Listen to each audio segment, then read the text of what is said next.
Oke, duduk yang bagus, tenangkan diri, tarik napas dulu. Kalau nggak tenang, tarik napas. Hembuskan, tarik napas lagi, hembuskan.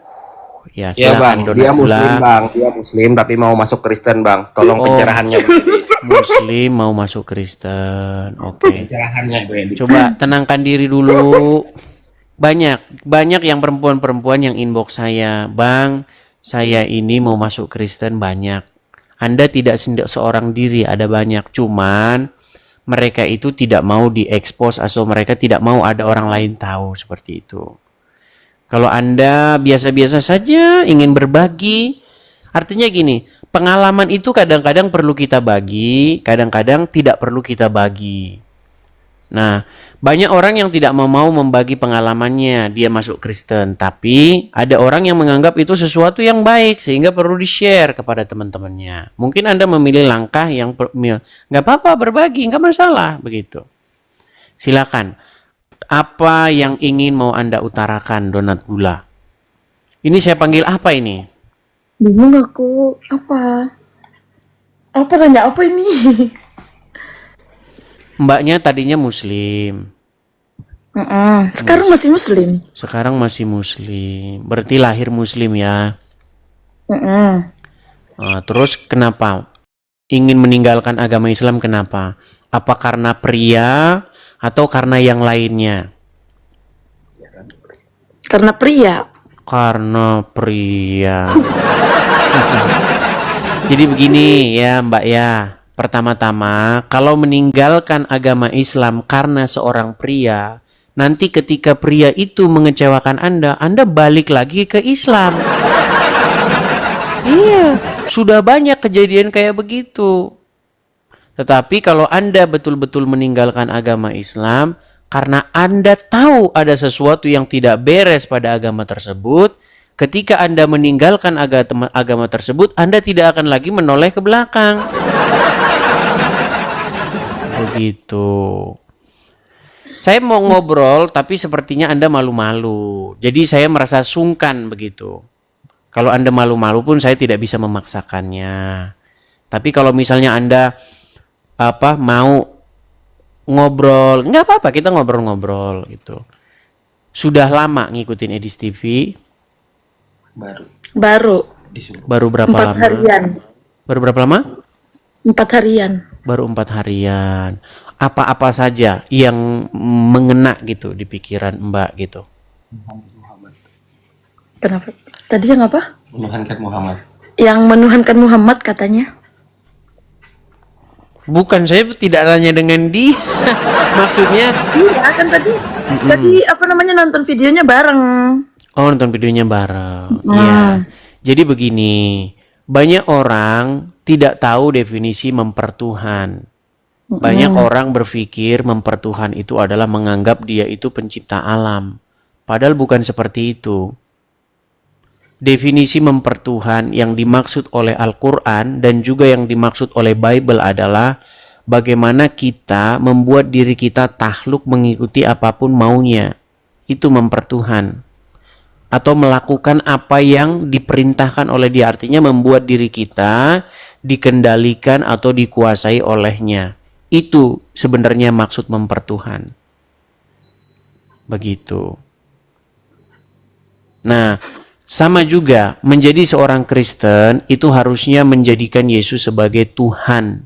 Apa maksudnya menjadikan Yesus sebagai Tuhan? Artinya membuat diri kita itu dikuasai, dikendalikan, diatur, dipimpin, dikepalai oleh Yesus. Itu maksudnya menjadikan Yesus sebagai Tuhan. Nah, kita tidak boleh menjadikan setan sebagai Tuhan kita. Ketika kita menjadikan setan sebagai Tuhan kita, maka hidup kita itu akan dikendalikan, dikuasai, diperintah, dipimpin oleh sang setan itu. Makanya ketika seseorang mempertuhan setan, yang dilakukan apa? Memasukkan pacarnya ke dalam karung, dibuang ke jurang. Itu ketika orang sudah mempertuhan setan. Dia melakukan perbuatan-perbuatan setan itu, melakukan perbuatan jahat. Korupsi, mengambil milik orang lain, mencuri. Itu kan perbuatan-perbuatan setan. Ketika manusia hatinya diisi oleh setan, dikendalikan oleh setan. Nah, menjadi seorang Kristen juga seperti itu. Artinya membuat dirinya dikuasai, dikendalikan oleh Yesus, oleh Roh Tuhan, oleh Roh Kudus itu. Makanya ketika Roh Tuhan tinggal di hati seseorang, maka dia melakukan kehendak-kehendak Tuhan itu. Nah, sebagai seorang Muslim, orang Muslim itu yang bertahta di hatinya adalah anaknya Aminah, namanya Muhammad. Makanya melakukan perintah-perintah Muhammad. Iya, sebagai Muslim begitu. Contoh. Pagi-pagi ambil air, ya kan? Sedot-sedot 3 kali, betul tidak? Waktu Muslim begitu. Coba, siapa yang bikin Anda jadi seperti itu? Pagi-pagi ambil air, sedot-sedot, siapa? Ya karena ajarannya Nabi Muhammad. Iya, karena Muhammad.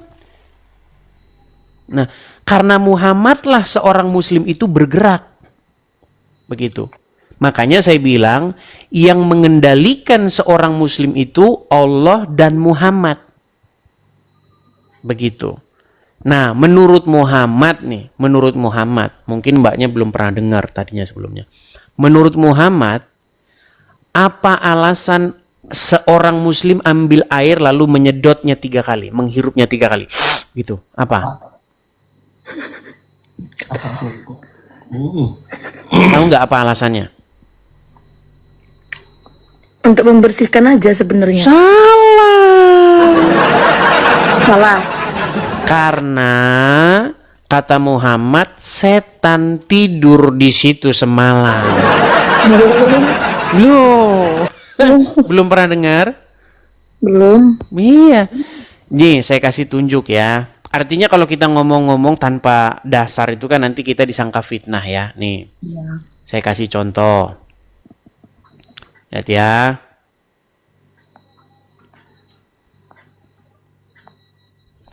Saya kasih hadisnya.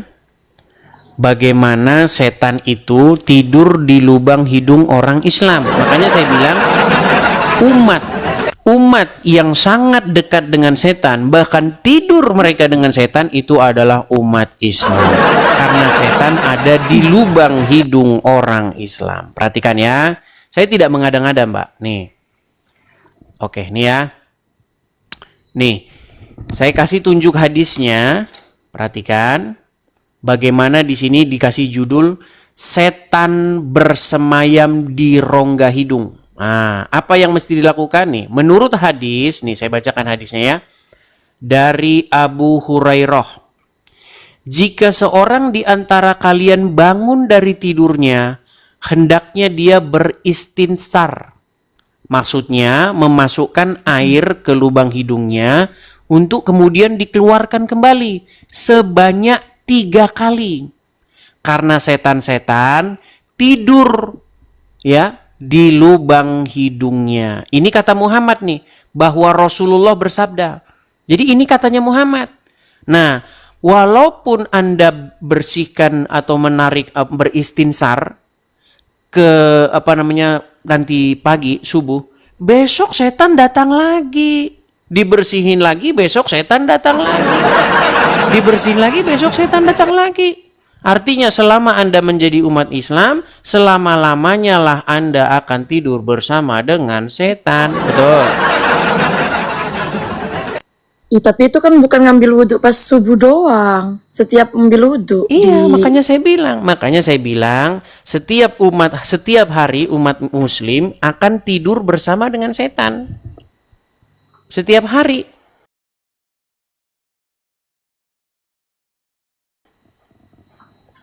Nah, makanya kalau jadi orang Kristen, Kristen itu bukan soal cuci-cuci. Enggak. Kristen bukan dalam hal cuci-cuci hidung.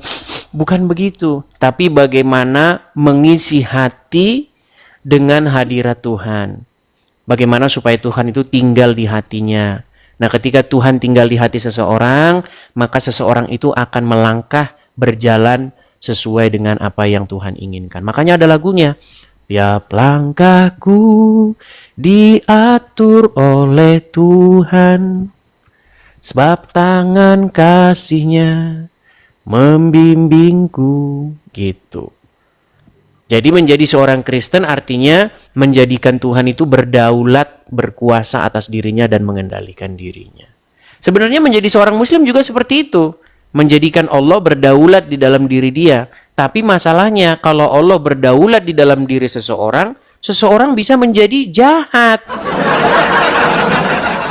Loh, mau saya kasih buktinya nggak? Boleh. Boleh. Baik, saya kasih buktinya.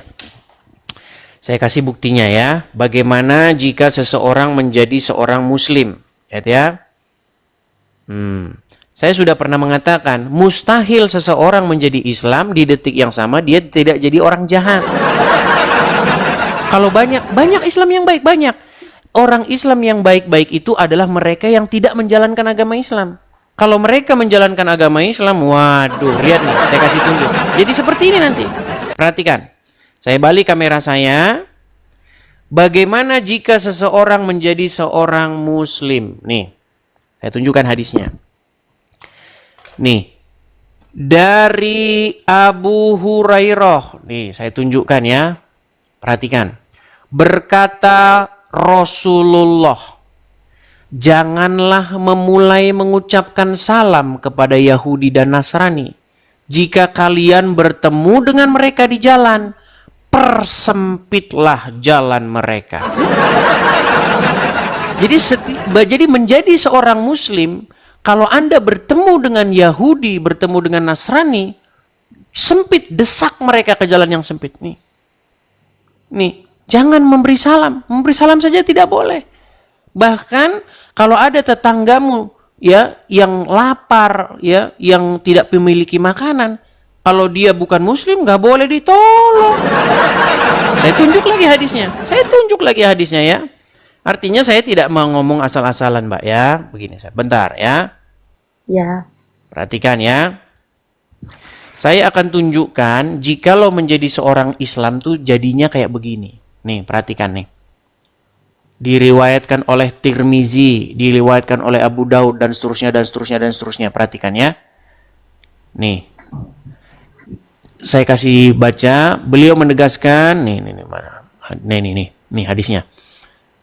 Nabi SAW bersabda, jangan engkau berteman kecuali dengan orang beriman, dan jangan memakan makananmu selain daripada orang yang bertakwa. Jadi kalau ada tetanggamu yang Kristen, yang Wahyudi, yang Hindu, lapar, tidak punya makanan, jangan beri mereka makanan. Jangan memakan makananmu selain yang bertakwa. Nggak boleh. Nah, itu sangat berbeda dengan ajaran kekristenan, Mbak. Di mana apa yang diajarkan oleh Yesus? Ya kan? Ya. Manusia itu daging. Ya kan? Makanya Yesus mengajarkan supaya kita itu membiasakan menghidupkan roh kita. Karena daging itu lemah, berbuat salah. Makanya kita itu dibiasakan untuk mengampuni orang. Makanya Yesus berkata, ampunilah kami seperti kami mengampuni orang yang bersalah kepada kami. Jangan membalas kejahatan dengan kejahatan. Kasihilah sesamamu manusia seperti dirimu sendiri. Tuh. Ya kan? Kalau dalam ajaran agama Islam, mana ada mengasihi semua orang. Kalau mengasihi sesama Muslim ada. Gitu. Ya.